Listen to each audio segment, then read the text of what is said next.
Bien, vamos a continuar. Nosotros lo vamos a hacer con nuestra siguiente mesa hablando de la subida de la luz. Vamos a conocer los detalles. ¿Cuánto, qué tramos, qué protestas ha habido y qué reacciones políticas ha habido a una subida de la luz tremendamente impopular? Ninguna lo es, desde luego, pero esta es cocido sobremanera. Luego conoceremos el porqué. Tiraremos para ello de hemeroteca. De momento, Antonio Pérez Lobato, los detalles.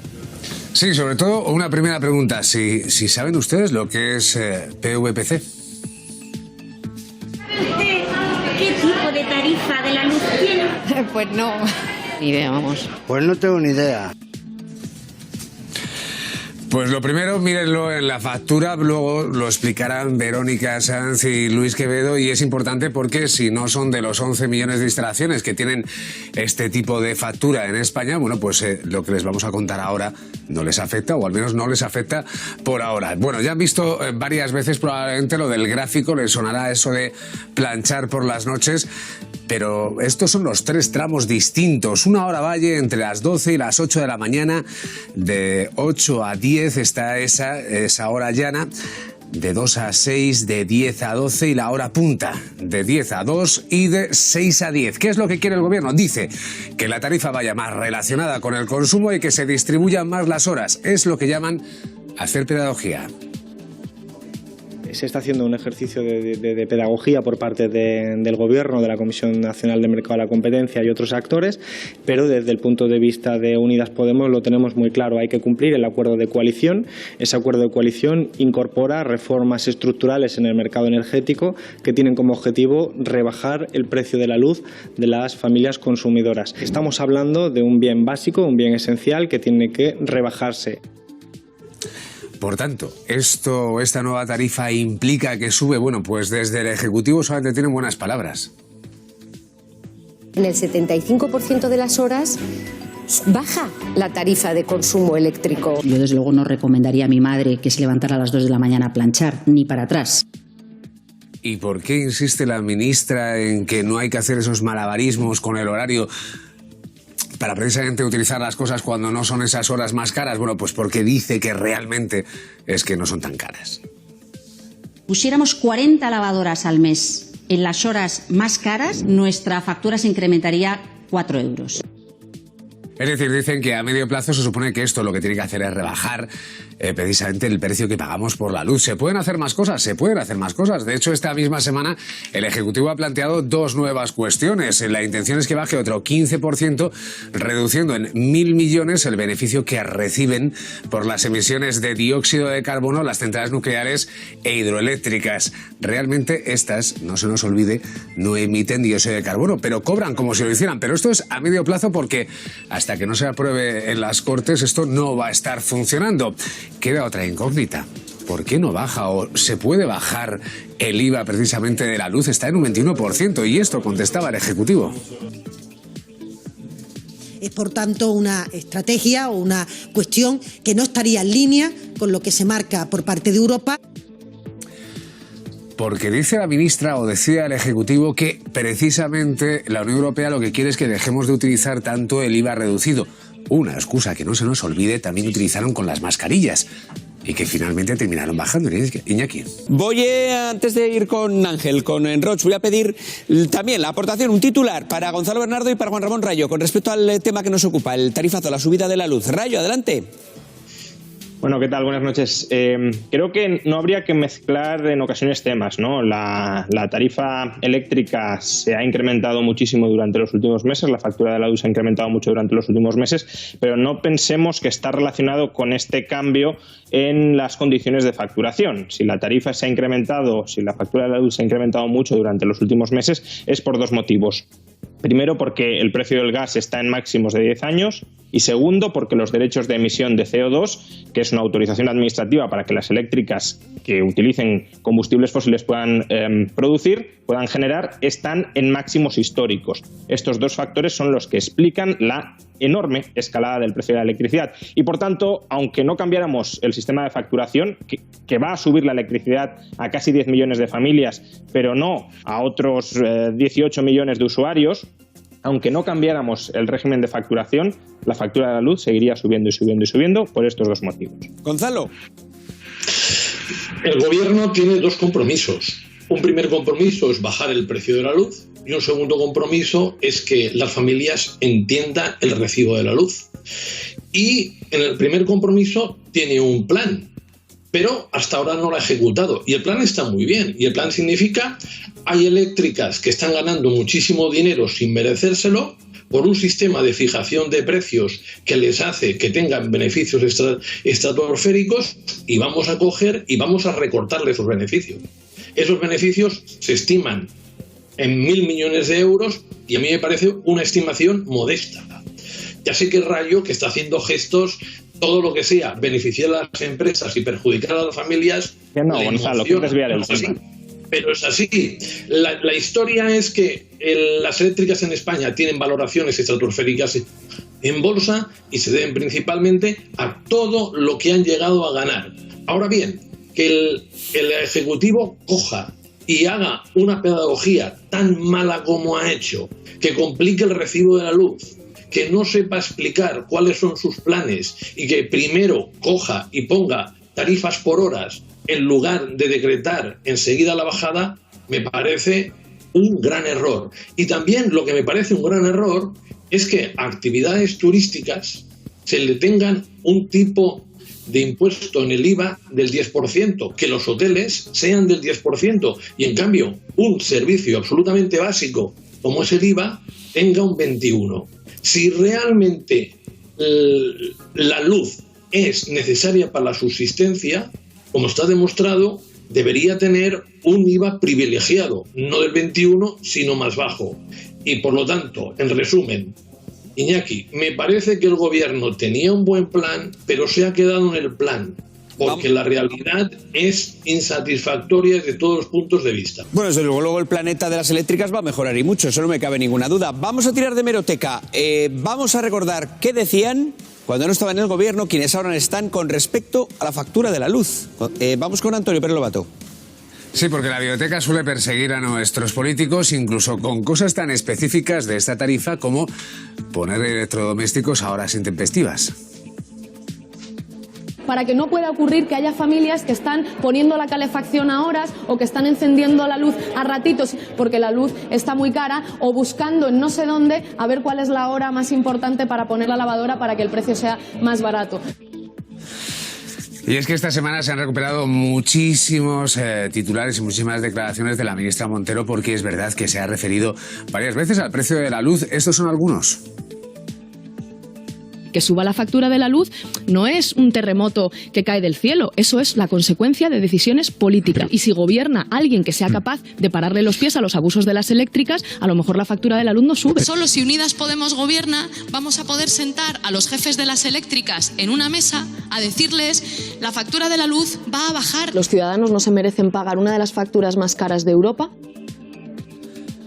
Y también vía Twitter, por ejemplo, el propio ministro de Consumo, el ahora ministro de Consumo en 2017, sí pensaba que eran los gobiernos los que podían evitar el precio de la subida de la luz, porque cuando subía, decía, aquí lo ven en el tuit, bueno, pues el gobierno era un vasallo de las energéticas. En cualquier caso, también hasta el presidente del gobierno, que suele tener un tuit para todo, en este caso tampoco falla. Algo parecido le pasaba a Sánchez en 2014, responsabilizaba entonces al gobierno de los precios tras las subastas eléctricas. Decía que era un golpe a las familias, así que ¿qué lejos queda en ese tiempo? 2014, 2017, 2016, Iñaki, cuando podías hablar del gobierno y no eras gobierno. Placable la hemeroteca. Me voy a pedir precisamente un titular con respecto a estos titulares que hemos recuperado a Bernardo y a Rayo. Voy a empezar con Bernardo en esta ocasión. Adelante, Gonzalo.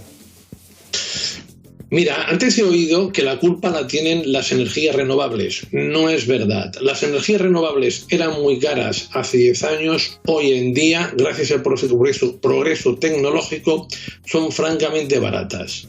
La culpa la tienen principalmente la manera de fijar los precios. Y la manera de fijar el precio no es otro que el precio más caro de todos los ofrecidos es el que cobran todas. Eso se llama método marginalista, y esto indiscutiblemente tiene unos beneficiados, que son las compañías eléctricas, y unos perjudicados, indiscutiblemente, que son las familias. Si nosotros queremos coger y queremos ir a la descarbonización, que me parece francamente bien y creo que es el único camino, hay que, por todos los medios, hacer más barata la energía eléctrica.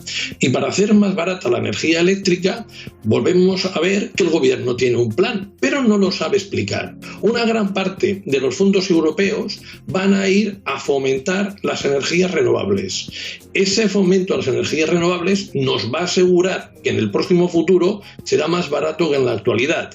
Ahora bien, si a la vez queremos que se emitan menos CO2, también indiscutiblemente hay un periodo de transición. Y ese periodo de transición, yo creo que el gobierno lo que debería hacer es amortiguar la subida, porque van a ser más caros los derechos de emisión de CO2 con una bajada de impuestos. Me voy a ir con Rayo. Adelante, Rayo. Sí, perdona, y debería realizarla ya. Venga, Bernardo, Rayo, adelante. Sí, Bernardo os dice que el gobierno tiene un plan para bajar la luz, por ejemplo, quitarles los beneficios caídos del cielo a las eléctricas. El gobierno ha cifrado el ahorro que supondría eliminar esos beneficios caídos del cielo en 1.000 millones de euros. 1.000 millones de euros equivale a una rebaja del recibo de la luz de medio céntimo. Ese es el maravilloso plan que tiene este gobierno para bajar la luz. El kilovatio hora ahora mismo está según el tramo horario, 16, 20, 25 céntimos. Bueno, pues eliminar esos 1.000 millones rebaja el kilovatio hora en medio céntimo. ¿De verdad creemos que esto va a aliviar verdaderamente la factura que pagan las familias? Desde luego que no. El problema de nuestra factura de la luz es que arrastra muchos costes históricos que ahora mismo no podemos eliminar a corto plazo. Bernardo decía, las renovables son ahora muy baratas. Puede ser, pero es que seguimos pagando el kilovatio hora de las renovables cuando eran muy caras, porque hemos devengado una obligación de pagarles unas primas a las renovables que se instalaron en 2004, en 2005, en 2006, y esa obligación duraba 30 años. Por tanto, estamos hipotecados y estamos pagando la hipoteca de una pésima política energética que se implementó hace más de 10 años.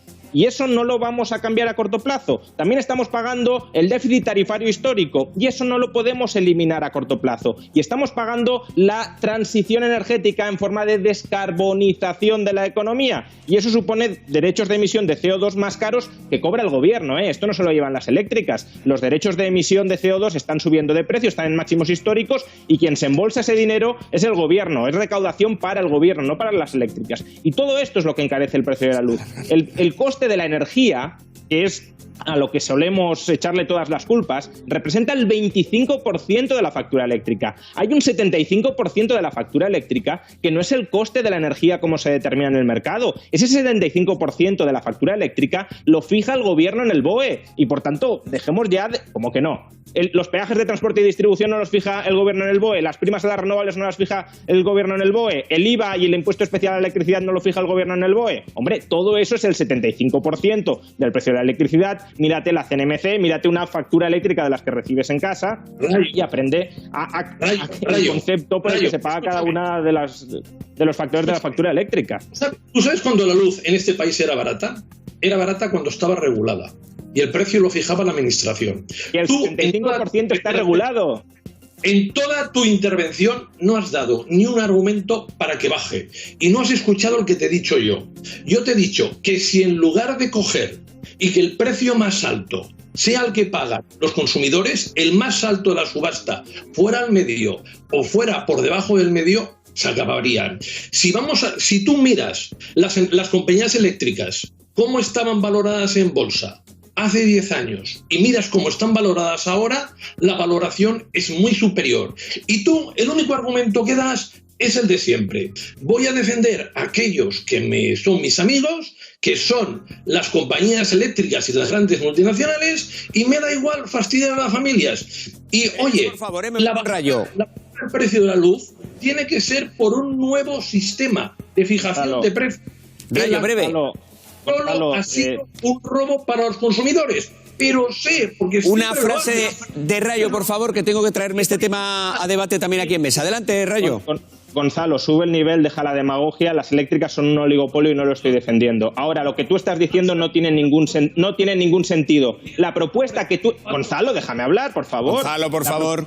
la propuesta que tú estás haciendo de que todos los precios se fijen en función del coste medio es lo que acaba de aprobar el gobierno, de eliminar los beneficios caídos del cielo. Y eso es lo que te acabo de decir, que va a rebajar el kilovatio hora en medio céntimo. Medio céntimo. Ese es tu plan. 1.000 millones no es lo que ganan muchísimo más. No me fastidies, Rayo. ¿Tú te crees que de verdad esa cotización que tienen en bolsa, todos los beneficios que ganan, solo son 1.000 millones? En comparación con Gonzalo, los beneficios... Gonzalo, mira, Rayo, lo que nos dijeron...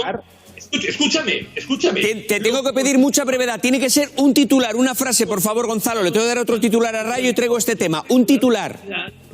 Cuando se liberalizó el precio de la electricidad, lo que nos dijeron es que esto sería más barata. Y desde que se liberalizó, el precio solo ha hecho que subir. Y hay unos que ganan, las empresas eléctricas, y unos que pierden, las familias. Rayo, adelante. Para beneficiar a las familias. Gonzalo, el 75% del precio de la electricidad no está liberalizado, lo fija el gobierno. Los beneficios de las eléctricas no vienen solo de la generación, vienen de la distribución, cuyo precio está fijado. Iberdrola obtiene la mayor parte de sus beneficios fuera de España, no en España. No mezcles temas sobre los que parece que no tienes mucha idea, porque al final metes la pata estrecha. Venga, voy a dar las gracias a los dos. Me tengo que traer este tema a mesa. Hay una última noticia que me gustaría comentar con nuestros economistas y que tiene como protagonista al G7, que ha llegado a un acuerdo histórico.